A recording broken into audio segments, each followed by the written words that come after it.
Mariana, hablamos de economía y hay un invitado para hablar de algo muy interesante, ¿no? Cuando se conocieron cifras de desempleo y cuando se habla de nuevos empleos. Exactamente. Por un lado se conocieron las cifras de desempleo ayer. 6,4 fue el número que dio el cuarto trimestre del año pasado. Marcó una suba respecto a lo que había pasado en el mismo trimestre en 2023, que había sido de 5,7. Sin embargo, marcó también una caída respecto al 6,9 del tercer trimestre del 2024. ¿Qué es lo que tenemos que ver cuando nos metemos en las cifras? Lo que pasa al interior. Porque más allá de esta cifra de desempleo, vemos que crece la presión sobre el mercado de trabajo porque hay más ocupados que buscan empleo y además subocupados que también estarían dispuestos a trabajar más horas aunque no están ejerciendo activamente esa presión. ¿Qué tenemos que hablar también? Es mayor esta desocupación cuando hablamos de mujeres. En mujeres llega al 6,9%, mientras que la desocupación en los varones llega al 6,1%. Obviamente, lo que decíamos, bajó 0,5 respecto al periodo anterior. En general también se mide interanual porque hay cuestiones estacionales respecto al empleo y ahí vemos que en realidad respecto al 2023 y al último trimestre hubo un incremento. Además, cuando estamos hablando del empleo, bueno, también te quería traer este tema para hablar de lo que es el Quiet Ambition, o esto que está atravesando la generación Z, para aprovechar también al invitado que vamos a tener dentro de un rato, que es qué tipo de trabajo también está buscando las nuevas generaciones, qué es lo que buscan y qué es lo que no buscan. Por ejemplo, no les interesa tanto lo que es los ascensos o las horas extras, sino que también les interesa sobre todo tener flexibilidad. El 60% busca empleadores que tengan un propósito claro, más allá de un beneficio económico que antes quizás las generaciones anteriores era lo primero que buscaban. Y el 67% valora altamente el home office total o parcial en un contexto en que mundialmente y también la Argentina se está regresando a las oficinas y esto está generando cierta fricción. Interesantísimo, como siempre, Mariana. Y Alejandro Melamed, si lo dije bien, ¿no? Es un analista sobre el tema empleo y vamos a hablar de la generación Z.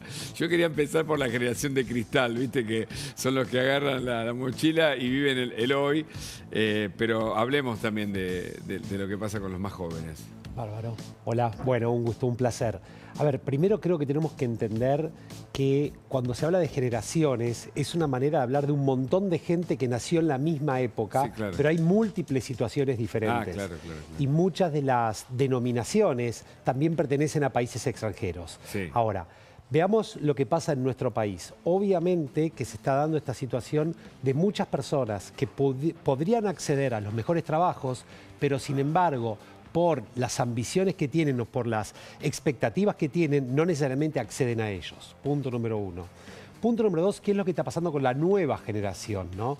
La nueva generación y aquellos que están más preparados tienen ciertas prioridades que no necesariamente están alineadas con las prioridades que tienen las organizaciones. Entonces pensemos que cuando muchos de nosotros empezamos a trabajar, lo que queríamos era tener un buen trabajo, pero sobre todo poder aprender, sobre todo tener una expectativa de crecimiento, sobre todo tener una posibilidad de desarrollo profesional.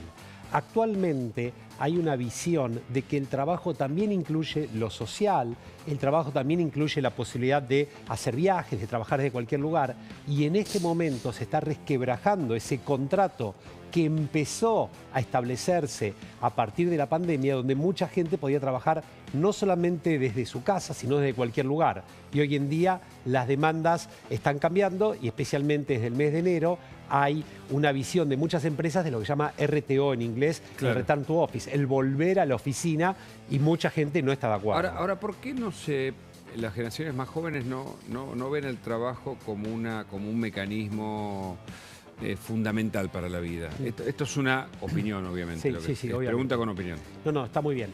A ver, muchos de nosotros fuimos educados con un modelo, con un paradigma, donde uno estudiaba hasta los 23 años, después trabajaba hasta los 55, 60 años, se jubilaba y disfrutaba de la vida.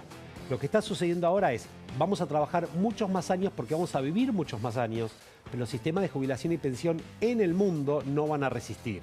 Entonces las nuevas generaciones tienen el paradigma de trabajo, me divierto y estudio simultáneamente a lo largo de toda la vida durante muchos años. Pero además tiene que ver, probablemente te lo quería preguntar en función de lo que decía justamente Hugo, quizás porque ese paradigma, el que nosotros nos criamos, tenía una respuesta.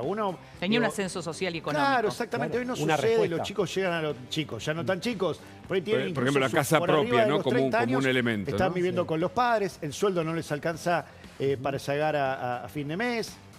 Sí, y además hay otro tema. Muchos de estos hijos, de estos chicos, son hijos de padres que fueron en algún momento desvinculados por alguna de las reestructuraciones en muchas de las empresas, con lo cual hay una decepción con el mundo tradicional y también muchos de ellos dicen, no quiero tener la misma vida que tuvieron mis padres de estar todo el día trabajando, ¿no? Y esto también es un cambio de paradigma. Y Alejandro, hacías la diferenciación entre lo que sucede en la Argentina y quizás el resto del mundo.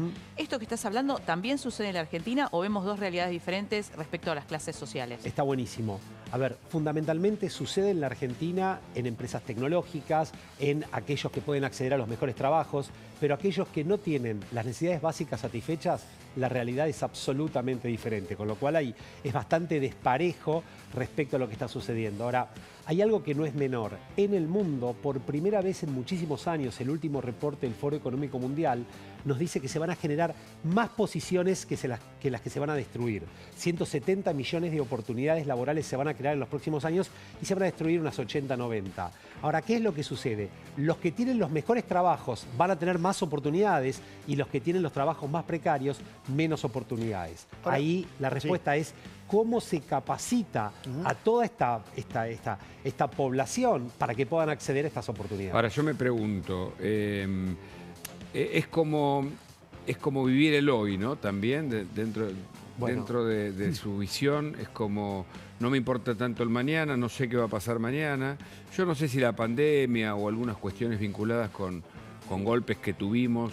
Claro. O también una cuestión económica, ¿no? Volvemos a eso, ¿no? Gastarse quizás gran parte de su sueldo en un recital, en un viaje, esta cuestión del ahorro que no está en los planes de muchos jóvenes. Absolutamente. Creo que acá está vinculado también con el tipo de expectativas a largo plazo.